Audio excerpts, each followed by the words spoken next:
నమస్తే, welcome to hit TV. నేను మీ మాధురి. ఈరోజు మనతో పాటు ఉన్నారు రామ్ శర్మ గురూజీ. నమస్తే గురూజీ. నమస్కారం. గురూజీ, మనకి వైశాఖ మాసం వస్తుంది కదా. ఈ వైశాఖ మాసంలో 12 రాసుల యొక్క స్థితిగతులు ఎలా ఉండబోతున్నాయి? ఈ రాశి వాళ్ళు ఏమైనా చేసుకోవాలి అంటే పరిహారాలు, ఎలాంటి పరిహారాలు చేసుకోవాలి, ఎలాంటి పరిహారాలు ఎలాంటి పూజలు చేసుకుంటే వాళ్ళకి ఇంకా ముందుకు బాగుంటుంది? శుభం తల్లి, సంతోషం. శ్రీ గురుభ్యో నమ. శ్రీ మహాగణాధిపతయే నమ. గురు బ్రహ్మ గురు విష్ణు గురుదేవో మహేశ్వర గురు సాక్షాత్ పరబ్రహ్మ తస్మై శ్రీ గురవే నమ. హరితస గోత్రోత్పన్నం హరిభక్తిపరాయణం శంకర గురువరేంద్ర చరణం శరణం ప్రపద్యే. శ్రీ మహద్భ్యో గురుభ్యో నమ. అరుణాం కరుణాతరంగితాక్షిం ధృతపాశాంకుశపుష్పబాణ చాపాం హనిమాధురయూవృతాం అయోకైః అహమిత్యేవ విభావయేద్భవానీం. శ్రీ గురుభ్యో నమ.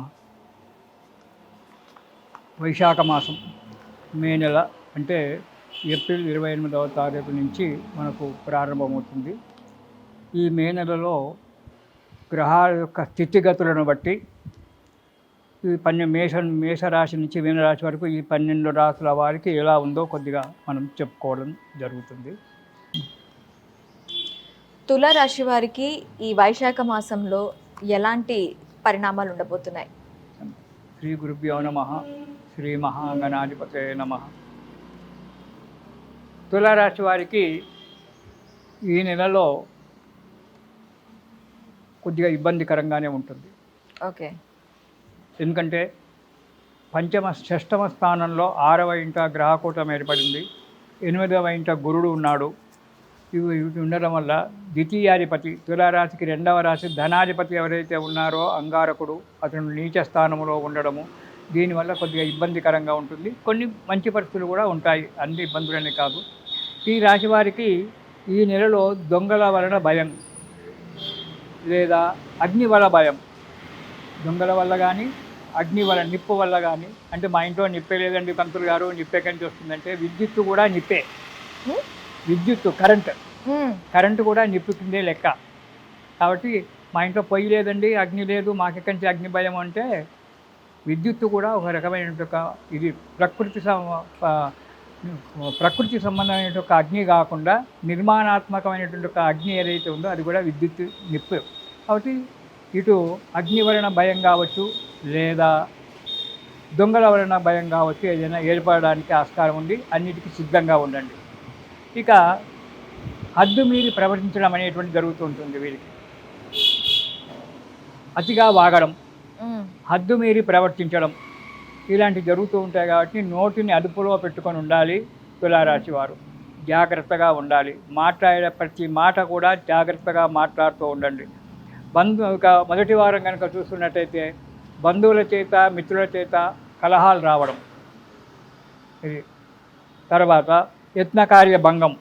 చేసేటువంటి ప్రతి కార్యక్రమంలో, అష్టమ గురువు కాబట్టి చేసేటువంటి ప్రతి కార్యక్రమంలో ఆటంకాలు ఏర్పడము, మనశ్శాంతి లేకపోవడము, ఎక్కువగా ప్రయాణాలు చేయడము, నీరసంగా ఉండడము, తర్వాత ఏది మాట్లాడినా అనవసరమైన మాటలు మాట్లాడడం. దానివల్ల ఇంట్లో బయట రెండు దిక్కులా కూడా శత్రుత్వం ఏర్పడడం అనేటువంటి జరుగుతుంది మొదటి వారంలో.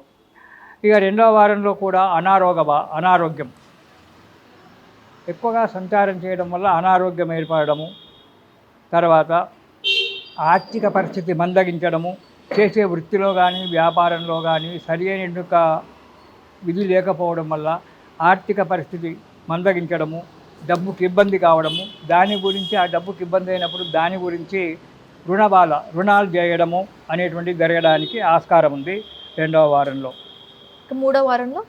3వ వారం కనుక మనం చూసుకున్నట్టయితే ధనధాన్య వృద్ధి. 3వ వారంలో గురువు మారుతున్నాడు, భాగ్యస్థానానికి వస్తున్నాడు. గురువు ఎప్పుడైతే 9వ ఇంటికి వస్తున్నాడో డబ్బు పెరగడం, అంటే చేసేటువంటి ఒక పనిలో వృద్ధి పొందడం. డబ్బు పెరగడం అంటే ఏదో అక్షత తినాడు బంగారం తీసుకొచ్చి పెట్టుకుంటే తులం బంగారం 10 తులాలు అవుతుంది అన్నట్టుగా కాదు. మనం చేసేటువంటి ఒక వృత్తిలో, వ్యాపారంలో డెవలప్మెంట్ రావడం అనేటువంటి జరుగుతూ ఉంటుంది. తర్వాత ఆర్థిక పరిస్థితి కొద్దిగా మెరుగుపడుతుంది. గృహ నిర్మాణానికి ప్లాన్ వేసుకుంటారు భార్యాభర్తలు ఇద్దరు కూడా. ఇల్లు కట్టుకోవడము, ఇల్లు కొనడము లేదా ప్లాట్ కొనడము, దీని గురించి ప్రయత్నాలు చేస్తూ ఉంటారు. ఇంట్లో ఉన్న కుటుంబం అంతా కూడా ఆనందంతో, సంతోషంతో, సుఖ సౌభాగ్యాలతో ఉంటారు 3వ వారంలో ఈ తులారాశి వారు. ఎందుకంటే గురువు మంచి స్థానానికి వస్తున్నాడు కాబట్టి మంచి జరుగుతూ ఉంటుంది. ఇక 4వ వారం కనుక చూసినట్టయితే చిన్న చిన్న పోట్లాటలు, కుటుంబంతో కలహాలు. కుటుంబంలో కలహాలు అంటే సంతానంతో, కుటుంబంతో కలహాలు. సంతానం ఉండే పిల్లలు ఉన్నారు, పాస్ అయినారు, మాకు ఇది కావాలి అది కావాలని అడగడము, లేదా ఎక్కడ తీర్థయాత్రలో దేశాటనము చేద్దామని వాళ్ళ పిల్లలు బాధ పెట్టడము, భార్య బాధ పెట్టడం, ఇలాంటి వారి వల్ల భార్యా బిడ్డల వల్ల కొద్దిగా మనశ్శాంతి లేకుండా 4వ వారంలో గడపడము, అకాల భోజనము, సమయానికి భోజనం లేకుండా ఉండడము, వృధా ప్రయాణాలు చేయడం అనేటువంటిది జరుగుతూ ఉంటుంది 4వ వారంలో ఈ తులారాశి వారికి. మరి ఏం చేయాలి అంటే తులారాశి వారు గణపతి స్తోత్రం పారాయణం చేయండి. ప్రతిరోజు గణపతిని కనుక వేడుకున్నట్టయితే ఈ వచ్చేటువంటి ఒక చిన్న చిన్న కష్టాలు కూడా దూరం అయిపోయి సుఖంగా సంతోషంగా కాలాన్ని గడుపుతారు. ఇది శుభం.